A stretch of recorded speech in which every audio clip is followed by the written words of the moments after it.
So you're getting ready to put your home on the market and you're wondering, how do I prepare for showings? Most sellers think their home is ready for showings and everything looks fine. Fine is actually the problem. People are going and looking at 5, 6, 7, 8 homes in a day, and they're going and looking at all these properties, and they're comparing your property to all of those. We don't need to settle for fine. If we know that people are going to be coming in and looking, we want to be proactive to try to give ourselves the best chance when buyers arrive at our home. Going back to 2021, 2022, you didn't have to prepare your home that much for sale. You could put your home up in basically any condition and get multiple offers in a weekend. That's not the market that we're in anymore. Now homes are taking on average 100 days to sell. 100 days. That's a lot of time. That's a lot of showings. And the homes that are selling are the homes that are being proactive in preparing for the photos and preparing for the showings that come up while their home is on the market. Because the reality is that there's a lot of homes for sale. It's not just a few homes for sale anymore. The inventory has really grown, and that's why it's taking longer for homes to sell. And so buyers are being more selective.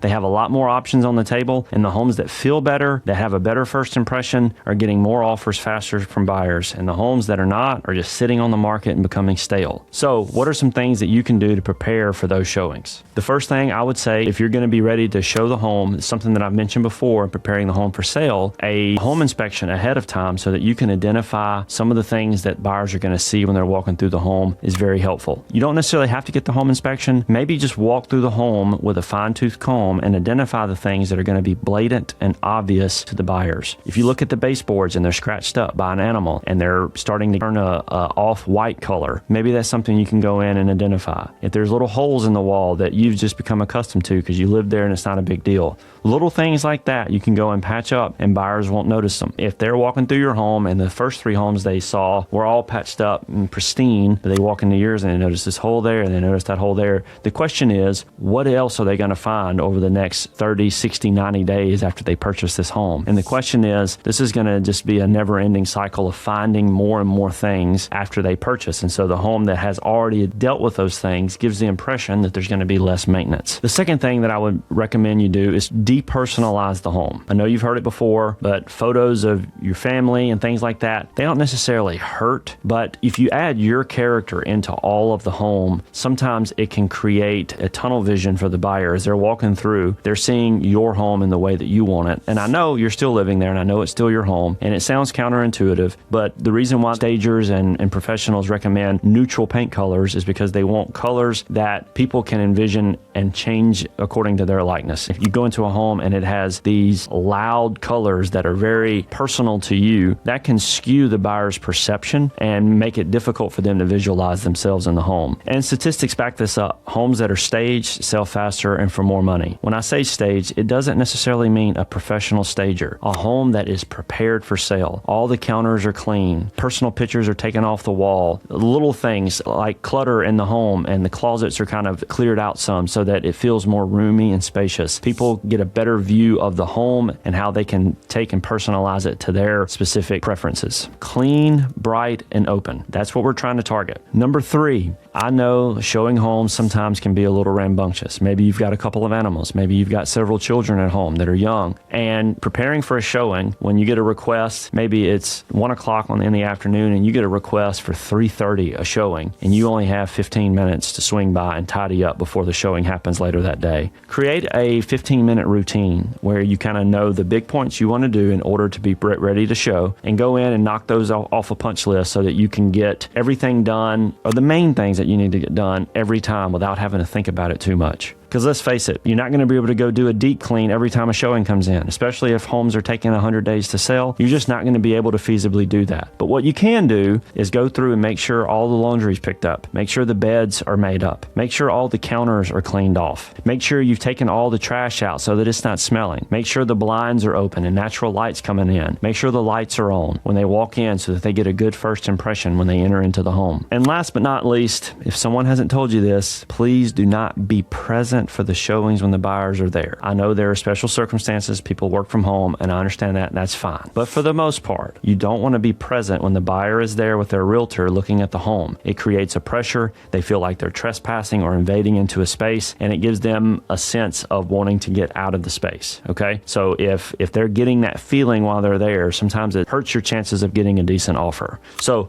there's 3 things that I would recommend. I think that if you take these steps, you'll give yourself the best chance of getting an offer when your home shows. So hope you found this information helpful. If you'd like any advice or for us to walk through your home and give you some tips and tricks, we'd love the chance to do that. Just reach out to us anytime, call, text, or email. We'd love to hear from you. And until next time, we hope you have a great one.